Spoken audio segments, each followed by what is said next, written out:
Salut à tous, c'est Planck de la chaîne, bienvenue sur cette vidéo qui aujourd'hui va parler d'hypnosophie et de réflexion intérieure.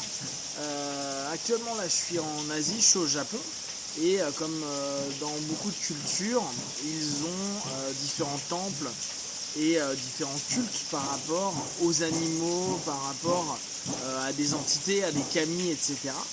Et ça me faisait poser la question de notre propre temple, notre propre cheminement, notre propre culte de nous-mêmes. Comment on le met en place? Ou est-ce qu'on en a un? Là par exemple, ici c'est le culte du kami qui gère les renards.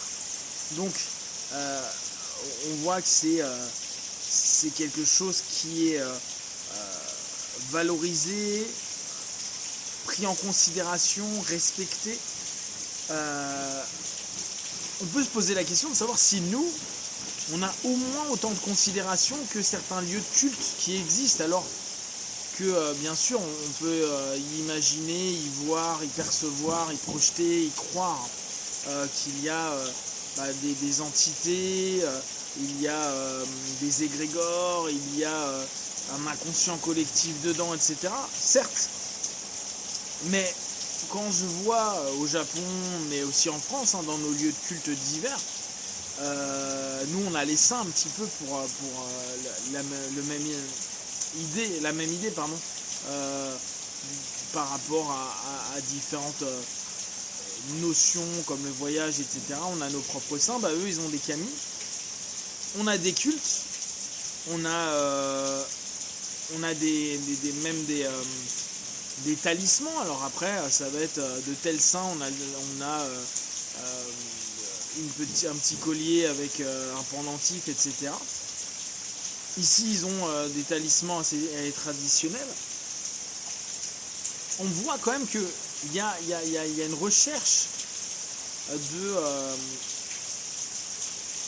de valoriser les cultes, de valoriser l'esprit, la tradition.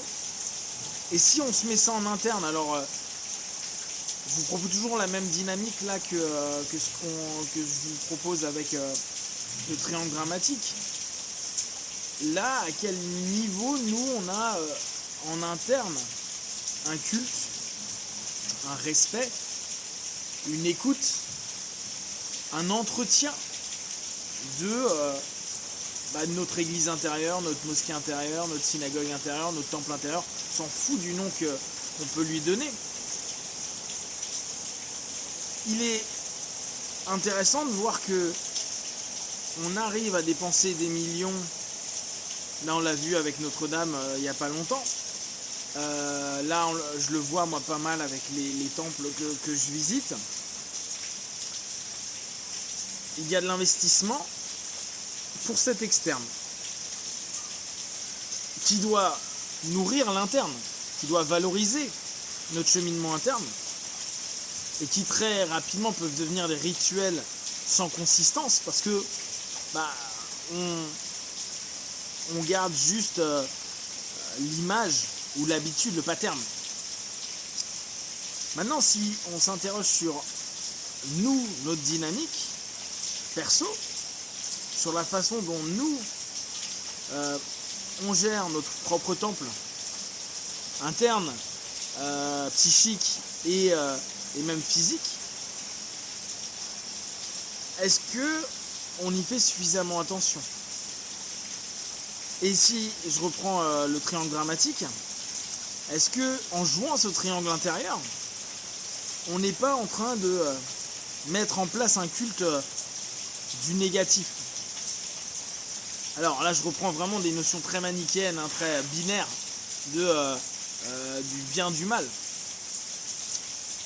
Bien sûr qu'on est plus complexe que ça, mais est-ce que à longueur de temps, en se mettant victime, en bourreau ou en pseudo-sauveur, on n'est pas en train de valoriser, de nourrir, de faire des dons à quelque chose qui est ce qu'il est, mais ne nous apporte pas plus de positif que ça, voire nous amène des choses un peu, pas qu'un peu, un malaise qui est réel, une sensation négative qui est réelle, et qui en fait nous prend du temps, qu'on nourrit. Et c'est comme dire, bon bah je continue à aller dans un temple pour un kami, un esprit, un saint, qui n'est pas du tout celui auquel je crois, que je valide, voire même j'y crois pas du tout. Et continuer à y aller comme un pattern, un schéma, un modèle, une répétition de quelque chose de familial ou autre. Et si on commence à s'amuser simplement à prendre cette métaphore et se dire ok, comment serait votre temple intérieur?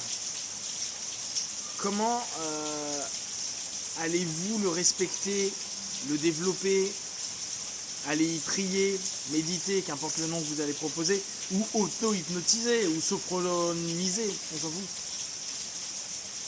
Comment vous allez faire et qu'est-ce que vous allez mettre en avant, qu'est-ce que vous allez développer le plus au travers de tout ça?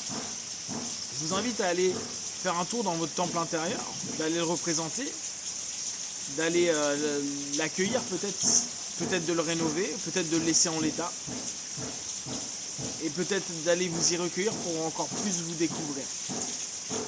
Si vous avez des questions et des remarques, vous partagez sur Facebook, YouTube, j'y répondrai le plus rapidement possible, comme d'habitude de tout ce que je propose. Ne prenez que ce qui est bon juste pour vous, testez, observez, analysez et concluez. Iwan, ciao.